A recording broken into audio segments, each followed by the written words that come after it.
Hey guys, today is an interesting video because it's an interesting little computer project I've been working on for quite a while now, and that is my Splinter Cell computer. Now, interesting, ironically, I'm not really a fan of the Splinter Cell type games. I'm not really a fan of stealth games or stealth espionage. I don't mind the storyline. I actually like heavy political storylines like that, but I'm not really too much into the whole stealth espionage gameplay, but I am a sucker for building specific use computers. So I became aware a couple years ago actually on the Vogans forum about Splinter Cell and how it's a little bit interesting in its graphics. Now, you don't get a lot of newer computer games that are kind of specific. We had this a lot more in the older days where you had games that needed real specific CPU speeds and things like that. But after Windows came about and stuff, you didn't get that too much. But Splinter Cell is an interesting example because if you want to get really the all out of this game as far as like lighting and shadows and stuff go, you really need a specific graphics card or from a specific series, and that would be you really need a GeForce 3, a GeForce 4, a GeForce 5. You'll also get most of the graphical effects, but there are a few that don't quite work. Now, I don't really know the technical part of this, why this is. It has to do with like shadows and like just it's a feature of the GeForce 3 and 4 cards that was sort of present in the GeForce 5, but then kind of completely removed from the GeForce 6. Again, this video is mostly just going to be about the computer, kind of like a theme computer I put together to play this game as best as I could with all the effects, not really the technical side of it. Now, Phil over at Phil's Computer Lab did an excellent video on what components you need and all about the issues. He has a lot of good footage of that, and I'm going to link his video in the description. So if you want to learn more about that, specifics like drivers to use and all that stuff, see some really good footage of it, click on that link. And it was actually him and his thread on Vogans that I actually became aware of this issue, and it gave me the idea, hey, let's build a theme computer pretty much centered on just playing Splinter Cell. So again, completely unnecessary. Personally, I just like doing that kind of thing. I would also like to point out that I'm not 100% sure, but I have been reading things. It's a little bit hard to pin down, but a lot of people claim that all the graphic options, you can do all kind of things. You can hack the card, or go in there and mess with the drivers and stuff, and you can get the options to work on later cards. Like, say, get it to work perfectly on a GeForce 5 or a GeForce 6 or 7 or whatever. And there's patches, maybe. I think maybe even recently someone did figure out how to do a patch that let this work with later graphics cards. And again, I'm not even sure about the AMD side of things, but that's not what this video is about. This is just the easiest way to do it on original hardware. That's what a lot of my videos are like. I don't care about patches. I don't care about adjusting or hacking drivers. This is a video about a custom machine to play Splinter Cell on period hardware without having to fiddle with hacking drivers or patches or any of that crap. So just keep that in mind. Although if you do know of patches, if you can confirm that, put a link in the comments. I'm fine with that. That's cool. But remember, guys, this is not what this video is about. It's not about getting this game to work on modern Windows 10 or Windows 7 or anything like that. So just keep that in mind. So just going to remove the game here, and we're going to talk about the machine here. Now, this case might look sort of familiar, which it is. I actually have a few of these ATX cases. This did not come in black. I kind of hastily spray painted it black just to go with the Splinter Cell theme. I maybe should have went with like a dark gray maybe instead of black, but it works. So yeah, you could tell it wasn't the most masterful paint job, but just take the case apart, the front and here, and then just kind of spray paint everything black. This right here, this is actually a hard drive cooler. There's 3 fans in there. I have them disconnected because I actually don't have a hard drive in that bay. I actually just wanted this because it one of the iconic Splinter Cell images is kind of that night vision goggle mask.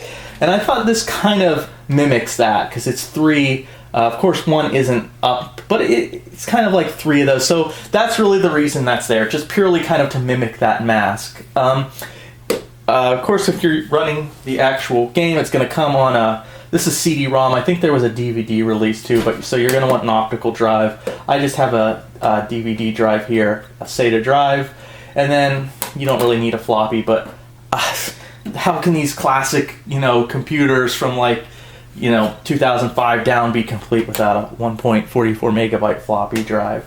Power button, reset button, of course. Now I don't know if you can see that here, but we are using the Pentium Extreme CPU. And the reason for that is I don't really have a lot of Pentium 4 machines. I'm not a big fan of the Pentium 4. I didn't have one back in the day, so I don't have any nostalgia for the Pentium 4. But I wanted a Pentium 4 just to mix things up. So I was figuring if I'm going to use a Pentium 4, I may as well go all out, and I may as well go extreme. So we went with a Pentium 4 Extreme. Interesting CPU. Pretty decent, a lot of level 3 cache. So I also have Windows XP on this machine. I believe Splinter Cell works with Windows 98 or Windows XP, but we just went with XP. It works fine with XP, and you get some, it's just easier overall. Now, I'm going to say the Pentium 4 Extreme is overkill for Splinter Cell. I believe this game requires, I think the minimum requirements are like an 800 megahertz Pentium 3. I played through a good portion of the game once on a Latin 1.4 gigahertz Pentium 3, and it really played fine. I didn't really have any trouble, so a Pentium 4 Extreme is just fine. And it also makes this machine pretty good as like an early 2000s machine in general. So we'll talk about that at the end of the video. Final thoughts on this build. Another cool thing, I have a lot of lighting in this thing. I don't usually mess around with like things like lighting, but I have a lot of green lighting in here. And I have right behind this fan, I have a small green, I forget what they call them, like cold cathode or something like that. But I wanted to put one in there so I can have green shining out of here to give it a cool effect to kind of mimic the night vision. On the side here, this was not how the case was. This was customized. Just cut a circle in there and put a fan in there. That is also a green lit, green LED fan. And then on the back, along here, I actually have another green light. And so when the lights are out, and I'll show you that, it emanates green. So it's pretty cool. Let's see here. I also have, there's a switch right here, so you can turn that on and off. If you don't like all the green, you can just turn it off.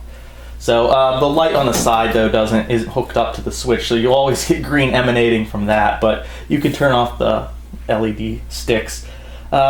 So let's go on. I'm going to open this up, and then we're going to talk about the specific parts. I'll show you the motherboard, and then we'll talk about the sound and video card. Really, overall, it's a really simple build. It's just basically, the motherboard, the CPU, the video card, and the sound card. You don't really need, there's no like special, weird, obscure parts you need. So just really the most specific part is the video card. So let's go talk about that. Alright, so here's our Pentium 4 Extreme again, 800 megahertz front side bus, and those 2 megabytes of L2 cache, running at 3.2 gigahertz. So I guess another good question about my CPU choice is, hey, there's a faster Pentium Extreme? Yes, I know. I have the 3.2 gigahertz in here. I know there's a 3.4. Now, why didn't I go with the 3.4? Well, basically, I just didn't want to drop that kind of money on it. They don't pop up on eBay too often. When they do, they can be a little bit pricey. I ended up getting this 3.2 gigahertz Pentium Extreme for about $30, which I think is a pretty decent deal for the Pentium Extreme. They still seem to kind of hold their value, at least especially compared to other Pentium 4s, which are dirt cheap. I can go out in the alley right now and probably trip over a pile of Pentium 4s. I mean, I have a whole bag of the things, but the Pentium Extremes are a little bit harder to come by, and they're a little bit more expensive. So I just didn't want to drop the money on the 3.4 because there's a big jump there. On eBay it seems at $60, $100. around that mark. It fluctuates. If I do come across the 3.4 gigahertz version on the cheap, yeah, I'll probably just pick it up and put it in here. I might overclock this one, but yeah, if I find one cheap, I'll pick it up. All right, let's take a look at the inside here in the motherboard. So here's the motherboard I'm using. It's a Gigabyte GA 8i PE 1000G. There's no real particular reason I'm using this motherboard except that it works. It has SATA built in, and it supports 800 megahertz front side bus for the Pentium Extreme. That's no special reason I'm using this board other than that. It just kind of meets my requirements, and it works thus far. Finding you want a good cooler for those Pentium Extremes. They do tend to be a little bit warm, run a little bit hot. I like these Zalman fans.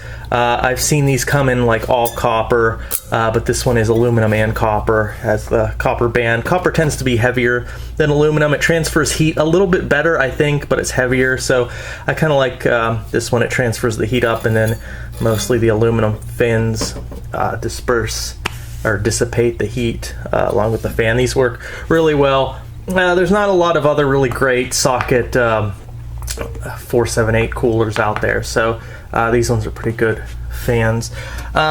This is a chipset cooler. I took this off another motherboard and put it on this one, so it's not really necessary, but it has these cool little lights that like light up on it, and since I am going with some LED lighting in this, I thought it would be neat. So supports 4 gigabytes of DDR1 400 megahertz. We got our x8 AGP slot, and we got our PCI slots, and it supports 2 SATA devices, SATA 0 and SATA 1. It also supports ATA, I think ATA 100, but we're not going to be using that. And it has floppy, so there's our floppy right there. So yeah, basically meets all our needs. The caps on it look kind of okay, so we're just going to be going with this one. Okay, now for RAM, I just recently grabbed these. You don't need fancy ones with heat spreaders or anyone. These are just 4 1 gigabyte DDR400 RAM sticks to give us our max of 4 gigabytes. Since we're using Windows XP. I also got this thing because there isn't actually a place to plug this in. I got one of these Molex to fan things, so maybe it'll work, maybe it won't. I don't know if I'm going to keep that. I just thought it was kind of neat. You may notice these are lights. You'll see when I turn off the lights and when we get this machine together and I put on, I wanted to do, since this is kind of a theme machine, you know, the iconic Splinter Cell is kind of like the darkness with the green sort of night vision going on. So I wanted to give this one the option to emanate a green light. So I got like some green LED fans, and then, you know, the green light here that will illuminate out of the holes. I have one up here too to illuminate out of the front. So hopefully it will give an effect like the night vision goggles. And I don't have it hooked up. Here it is, and you can turn them off and on with this switch, so you're not, you know, stuck with it if you don't like that effect. Alright, so now that the motherboard's done, let's look at our sound and video card that we'll be using for this project.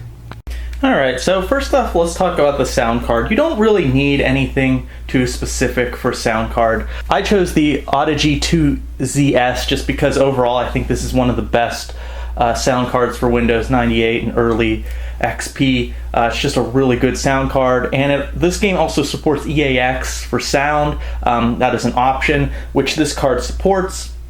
So besides that being just a really good overall card, very compatible, sounds good, and it gets EAX support for Splinter Cell, that's my choice for a sound card, the Audigy 2ZS. So now let's talk about the most important part of this build, and that's going to be the graphics card. So let's just move that out of the way. Like I said, this game is very specific on what graphics cards it wants due to features that involve lighting and shadow effects and whatnot. So your first option is the GeForce 3 series, and then your second is the GeForce 4. Now obviously I went with the GeForce 4 because you want better frame rates, and the GeForce 4 basically can do whatever the GeForce 3 can do in this game, but better. So I would at least go with the GeForce 4 series. Now you can go with the GeForce 5 series, which supports some of the features, but not all of them.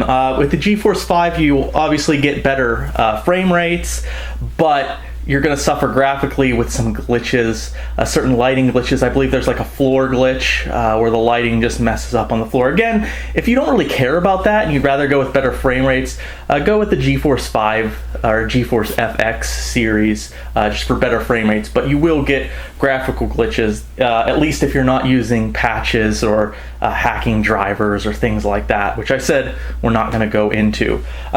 So which of the GeForce 4 series do you want? You really want to go with the fastest GeForce 4 you can find. So this is a GeForce TI 4600.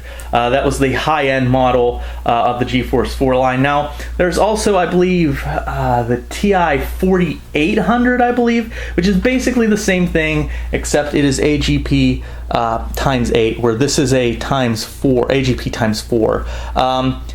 Although to be honest, as far as what I've been reading with reviews and testing, there's virtually no difference between the TI 4600 and the TI 4800. It's either 48 or 4900. Actually, a couple sources I've read, which I cannot recall now off the top of my head, may have actually said overall the TI 4600 is actually still a little bit faster. So this may actually be the fastest of the GeForce 4 series. I'm not 100% sure on that though, but it is the high end of the GeForce 4 series. I've got this card a while ago. Nope, my dog's barking at himself in the TV. I'm not really sure how hard these are to acquire right now or how expensive they are. I think I found mine locally at like a swap meet, and it was like literally a couple bucks. So I can't really comment on that. I think they might be getting a little bit hard to find. So got VGA, S-Video, and your digital DVI. So the thing though with this card though, I have noticed the fan is really loud. So what I'm going to actually do in this video, I'm going to replace that fan because it is really loud and it might actually be on its way out. Now, again, not to name drop too much here, but Phil's Computer Lab did a really good video on VGA coolers, and I picked up one of the coolers that he did a video on. This is really cheap. This was under $5 from China. It did take a while to get here, but it actually looks like it actually might be a better fan than the fan that comes with it, and hopefully I'm pretty sure it's going to be a lot quieter because this fan is quite noisy. So what I'm going to do, I'm actually going to remove this and then I'm gonna replace it with this fan. I'm not really gonna do too much about that because, as I said, there's already a video done on Phil's Computer Lab doing this. Actually, I will also put a link to that video in the description. So I'll get back to you once I have installed the new fan. Okay, so here it is with the heatsink and fan off. I did have to apply a little bit of force getting this off. It was a little bit hard to remove. Looks like it used maybe like a thermal pad rather than paste, but that could be just paste. As you can see, there's still a little bit on the GPU, so I'm just going to take some rubbing alcohol and a cloth and just get some of that off. And then I'll be seeing it's stuck on the damn paper. And I'll be putting this guy on. So I don't know. This looks like a beefier fan than what was on it. This and the little fan in there, but I don't know. Like I said, these are pretty cheap and from China, but I actually think it might actually do a better job than the stock fan. And I'm almost positive it's going to be quieter because that fan was getting really rather loud. So we'll see. All right, so mounting is a little bit with this fan. It's pretty easy, but it looks like there's these holes here, and they would line up with these four. But that's not the case. They're too close in, so you want to use the one here and here. But the weird thing is, it lines up perfectly, but it's, I don't know if you could tell, it's a little bit slanted. It's not quite level, but that's fine. It's still making full contact, so it should still work just fine. So I'm going to slap on some Arctic Silver Phi, which I'm sure is probably better thermal paste than what was on the stock fan, that thermal pad. So then we'll tighten the fan on, and we should be good to go. Alright, so I have the new fan on. It actually looks pretty nice. It's a nice snug fit. Well, one of the problems I did have though is the fan connector, the power prongs on it were a little bit far apart, whereas on this connector they were a little close together, so I did have to do some light squeezing of the pins together to get this to fit on. So I'm going to install it now, and hopefully it works. Hopefully it's quieter, but more importantly, hopefully something didn't get messed up in this process and the card works. So we'll show you some footage of the machine in action finally.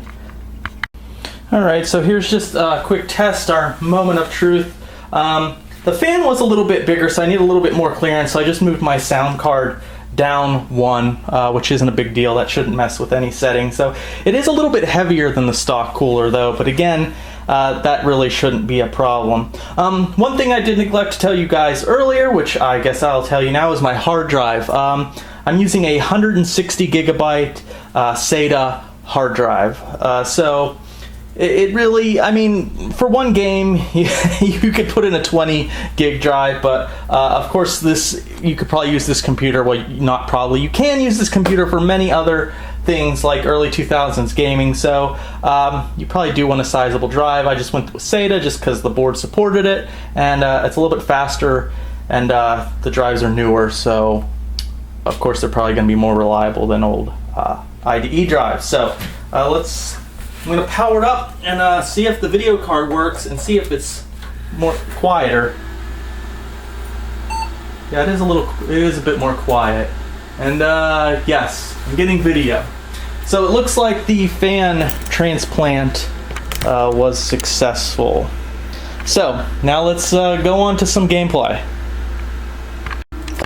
How does this thing look in the dark? Well, not too bad. Not quite as brilliant, lighting as I was hoping for, but really not bad. I'm not sure how well it's picked up on the camera, but I do like how the front, it's a little bit subtle, how well the light comes out, and of course you got the green power light, but I think that looks pretty good. I don't know, maybe I would prefer it to be a little bit more vibrant or brighter coming out of there, but it's not terrible. Then of course we have the side fan. This isn't hooked up to a switch, so this is always going to be glowing green. And then we have the green down here, and then of course we have the green coming out of the back. And if you want an even more subtle look, you can use the switch and you can turn it off. And really you're just getting green from the light right there in the front. So if you want things to be a little more subtle, you've got that switch to turn off most of the green LED lighting. Not quite as quiet as Sam Fisher, but it's not a horribly loud PC either, but you definitely can hear the fans. But then again, I do have, let's see, 1, 2, 3, 4 case fans going on in there. It would be 7 if I reconnected those ones up that are kind of like the faux night vision. But I do like to have a lot of cooling in this machine because those Pentium Extremes can run a little bit hot. Alright, so here's some gameplay footage at 1024 by 768 with all the graphical settings set to their highest. We get pretty decent frame rates here. There's this scene right here with the fire, there's a bit going on, and we're still maintaining about a 30 frames per second. It does drop a little bit, but I'm going to talk more about this game in a minute here, but I just wanted to show these settings at this resolution because I think most people would consider this a pretty decent resolution, a pretty good middle ground between performance and just resolution and looks. Now of course if you do lower those graphical sliders and settings for shadows and all that stuff, you're going to get a better FPS. But again, I'm going to talk about this later when I up the resolution. It doesn't seem like FPS really matters all that much for this game, and like I said, I'll talk about that in a minute, but I'm just showing you here. Now this is like the oil rig. This is a fairly intense level to the game. Actually, it was pretty short. I was surprised, but I always hear about this level when people are benchmarking with this game and stuff, and still not a bad frame rate. But I'm gonna stress here, if you look at the frame rate sometimes, especially when you up the resolution, it's going to look really low. But keep watching the footage. Watch the game itself, because the number up there doesn't really give a good representation of how playable the game is actually being, if that makes any sense. So here, this is a section where you're in like a parking garage. I think this is in like the Georgian Defense Ministry.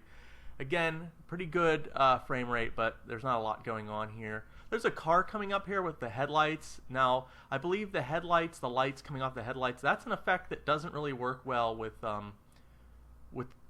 like, let's say you're not using a GeForce 4. I believe it works with a GeForce FX card, but I think with like that's something that wouldn't work, let's say, if you were using a GeForce 6 or 7. Even with some of the hacks, I believe that doesn't work. Now here's the CIA level with rain. Now the one thing that really, in this game, that really knocks your FPS down is using that thermal vision. Now you don't get it till this level, the CIA level, and you don't use it much in the game, but it does. It does really. I think that's the most intense hit to your FPS, is that thermal vision. Alright, so here we are at 1280 by 1024. Again, everything, shadows and all that, everything is set to high. Also, obviously, here we have EAX enabled. So these are pretty much the same scenes as before. Now, let me tell you, this is the way I played this entire game at that resolution, and with all the highest settings, with EAX enabled, and it played fine for me. So I think it's more of... This is really one of those games where, since it's a lot of slow-moving, methodical thinking, you know, kind of a slow-moving, sneaking game, FPS, in my opinion, doesn't really matter that much. So even when you look at some of these numbers, and they're pretty low, I mean, they never dip into single digits, but they can get to low as like 15 frames per second. And I know some people would really turn their nose up at that and be like, no, I can't play it like that. And I mean, I guess tolerances differ from person to person, but really, because of the nature of this game and how it plays, it's really not that important. And I have to say, there wasn't a single part playing through this entire game at that resolution and settings where I was like, this game is playing slow. It's really affecting the game. I think the only part I would say is the parts where you had to use heavy use of the thermal vision, because it does really bog down at those parts of the game when you're in these high resolutions and high settings with just playing through with thermal vision. But to be honest, parts where you really had to use thermal vision seemed really, like, few and far in between. I can really only think of one part where you're in like a slaughterhouse and there's steam, where you had to use thermal vision for any length of time. So it's really not that big of a handicap. So yeah, I was really surprised, because I thought it would really bog down, or I couldn't play it with these low numbers. But I really mean it, with the nature of this game and this methodical thinking and slow moving. It's really not an action game, and I think the lower frame rates are really tolerable, and I think it's a good trade-off. I would rather have better looking game and a higher resolution and the lower frame rates, because of how this game plays. And that's how I played the game all the way through, and I had a very enjoyable experience. Like I said, if it does bother you, you can always drop the resolution. You can always go with the card with the FX series, but then you're going to suffer some kind of minor graphical issues. Personally, I'd prefer to have the highest settings and the best looking graphic issues, and just deal with the slightly lower FPS, which doesn't really affect this game too much. Alright, so again, these are the settings I had mine set to through the entire game on this Splinter Cell computer. I guess I'll just talk about the game a little bit.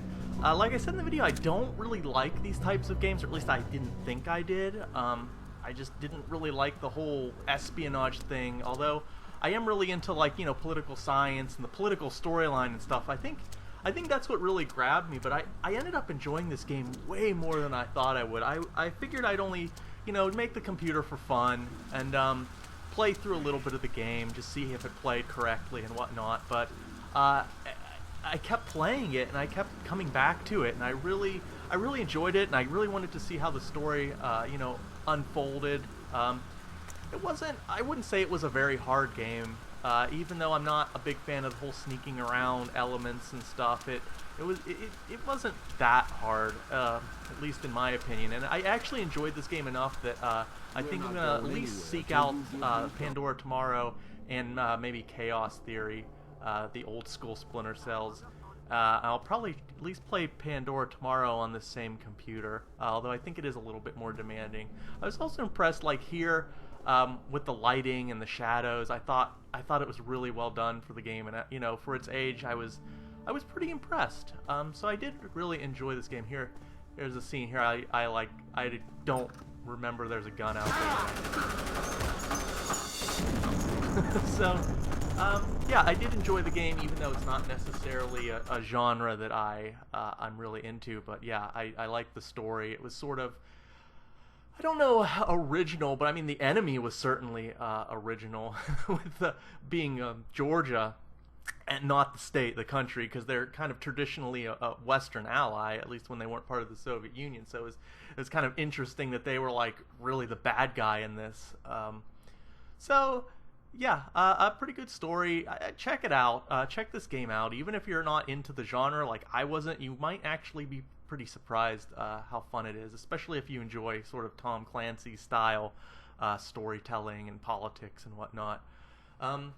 But yeah, with this setup, like I said earlier, there wasn't a point where I was like, man, this game's just playing too slow. Those frame rates are too bad. Just because of the nature of this game, I keep saying that, but really, I never had any issues except when thermal vision was on. And I believe there's even a setting to bring down the detail of thermal vision, which would probably help your frame rate in those sections. But the sections are so few and far in between, I didn't need to do that. It's except for like the one mission where there's steam everywhere and you can't see. I almost, in normal circumstances, I found the thermal vision kind of not very useful at all. I also found, here's a part here where there's those stunner bullets. Oh man, I found those so useful because enemies, you can just take enemies down with one shot, although usually you only get maybe 3 of those per mission in the later missions. But like, I was really stuck in that part there where I was really low on ammo, and there was that one guy left I had to take out, and I was like, oh man, cool, I still have this stunner shell there, and I just took him out with one shot. Otherwise, that might have been an issue, that section of the game. Now, you don't see me doing many sneak kills in this footage, but I have a lot of action footage here where I'm just shooting people. That's just because I'm just sneaking around capturing this footage. But really, you're supposed to be sneaking up on people and kind of grabbing them from behind and knocking them out and hiding the bodies, rather than what you see me doing here in this footage, which is just goofing around and shooting people and throwing grenades. Like this guy here, I should just sneak up on him and grab him, but no, I so, and I die. You can't die easy in this game if you do not sneak around, so keep that in mind. So I'm just gonna shut up here for a minute. I think I've got like a minute more of footage here, and then I'll wrap up all my thoughts on this computer.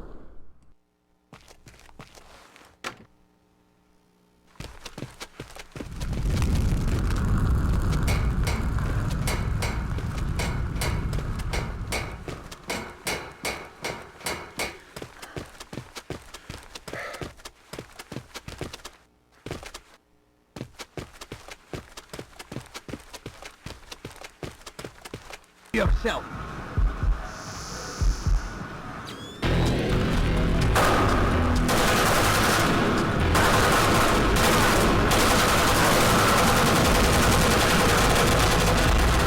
So what do I think of this machine overall? Well, I really like it. You know, I played through all of Splinter Cell, which I didn't think I would, but I did play through the entire game on this machine, rock solid stable. I didn't have a single issue. It played just fine, even with all the high settings, high resolution. Yeah, I had no problems whatsoever. Not a single crash, not a single video glitch. It just played like a dream. Now, of course, this is useful for more than just playing Splinter Cell. This will play a lot of games. The Pentium Extreme is plain powerful for the early 2000s, as is the GeForce for 4600 Ti. It's a really nice computer overall for, say, the early 2000s, early Windows XP era, even a late Windows 98 if you wanted to throw 98 on there or do like a dual boot or whatever. But I think this is really more of an XP machine. And yeah, it really does well with those early XP games. And I think I'm going to keep this thing around and maybe play some of those games, Neverwin Nights and stuff like that, Freedom Force, some of those early RPGs and just early XP games, because I really have kind of fallen in love with this machine. I just love the stability of it, and it does have some nice power. Of course, you can upgrade. There's not much more I can do with the CPU. I can throw in the 3.4 gigahertz Pentium Extreme, which I'll do if I ever come across one. Cheap. And of course you can throw in, you know, a really powerful AGP card, some of those, the HD 3850 or even a GeForce 7, like a 7800. So yeah, it's a pretty good build, it's a pretty good machine, and it's useful for a lot more than just Splinter Cell. But if you want to do a cool theme machine, go right ahead. So thank you for watching. If you like this kind of content, please subscribe. Comments are always welcome. Stories, whatever. I always read your comments. So thanks again. Hope you enjoyed the video.